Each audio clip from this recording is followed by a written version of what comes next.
கிறிஸ்துவுக்குள் அன்பான கர்த்தருடைய பிள்ளைகளே, இயேசு கிறிஸ்துவின் நாமத்தில் உங்கள் அன்போடு கூட வாழ்த்துகிறேன். ரோமர் 3வது அதிகாரம் 27வது வசனத்தில் அப்போஸ்தலனாகிய பவுல் ஒரு கேள்வியை நமக்கு வைக்கிறார். நீங்கள் மேன்மை பாராட்டுவது எதினால்? அதுதான் நீக்கப்பட்டதே. உங்களுடைய கிரியையினால் நீங்கள் மேன்மை பாராட்டுகிறீர்களா அல்லது விசுவாசத்தினாலேயா அப்படின்னு கேட்கிறார். கிரியா பிரமாணம் அப்படிங்கிறது நாம் மற்றவர்களுக்கு, முடியாதவர்களுக்கு, இயலாதவர்களுக்கு செய்கிறதான தான தர்மங்கள். தேவனை அறியாதவர்களும் தான தர்மம் செய்கிறார். தேவ பக்தி இருக்கிற யாவருமே செய்கிறதான காரியம் மற்றவர்களுக்கு உதவி செய்வது, ஏழைகளுக்கு இறங்குவது. விசுவாசத்தினால் கிரியை செய்யலாம், மற்றவங்களுக்கு நன்மை செய்வாங்க. ஏன்னா கிரியை இல்லாத விசுவாசம் செத்ததா இருக்கு. கிரியினால் நமக்கு வரும் பலன் என்ன? பவுல் ரோமர் 4வது அதிகாரத்துல சொல்றாரு, 4வது வசனத்துல, கிரியை செய்கிறவனுக்கு வருகிற கூலி கடன் எண்ணப்படும், கிருபை எண்ணப்படாது அப்படின்னு தெளிவா சொல்றாரு. ஏழைக்கு இறங்குறவன் கர்த்தருக்கென்று கடன் கொடுக்கிறான்,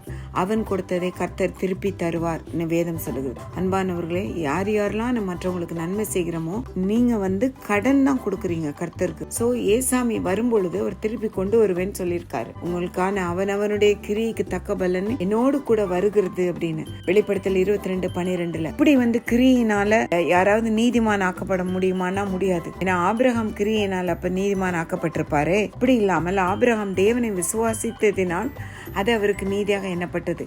அதே போல திக்கற்றவர்கள், விதவைகளுக்கு செய்கிற உதவி தேவன் பேரில் இருக்கிற பக்தி நிமித்தம் நம்ம மற்றவங்களுக்கு உதவி செய்வோம். கிரியினால் நீதிமான் ஆக்கப்பட முடியாது, ரட்சிக்கப்பட முடியாது, உங்களோட பாவங்களை எடுத்து போட முடியாது, பரிசுத்தமாக முடியாது. அதனால உங்களோட உலகத்தையும் ஜெயிக்க முடியாது. கிரியை வெறும் நீங்க கடன் கொடுக்கறதாக அர்த்தம். தெளிவாய் புரிந்து கொள்ளுங்கள். கிறிஸ்துமஸ் காலங்களில் அதிகமா நான் செய்யறேன், அதனால என் பாவம் எல்லாம் போயிடும், நான் நீதிமான் ஆக்கப்படுவேன். நோ, ஒருபோதும் நீங்கள் கிரியினால், உங்களுடைய கிரியினால் நீதிமான் ஆக்கப்பட முடியாது.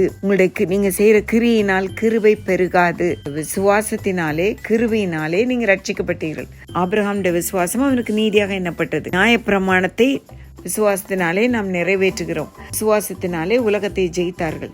எபிரேயர் 11வது அதிகாரம், அவர்கள் ராஜ்யங்களை ஜெயித்தார்கள், நீதியை நடப்பித்தார்கள், வாக்கு தத்தங்களை பெற்றுக் கொண்டார்கள், சிங்கங்களின் வாய்களை அடைத்தார்கள், அக்கினியின் உக்கிரத்தை அவித்தார்கள், பட்டய கருக்குக்கு தப்பினார்கள், பலவீனத்தில் பலன் கொண்டார்கள், யுத்தத்தில் வல்லவர்களானார்கள், அந்நியருடைய சேனைகளை முறியடித்தார்கள், திரிகளை சாக கொடுத்தவர்கள் தங்களுடையவர்களை உயிரோடு எழுந்திருக்க பெற்றார்கள், விடுதலை பெற சம்மதியாமல் வாதிக்கப்பட்டார்கள். விசுவாசத்தினாலே மோசே தரிசனமானவரை தரிசிக்கிறது போல உறுதியா இருந்து ராஜாவின் கோபத்திற்கு பயப்படாமல் எகிப்தை விட்டு போனார். உங்கள் விசுவாச ஜெபம் பின்னாடி ரட்சிக்கும். கிரியினால் அல்ல, விசுவாசத்தினால் நித்திய ஜீவனை சுதந்திரித்துக் கொள்ளுங்கள். நற்கிரியையோடு மேலாக விசுவாசி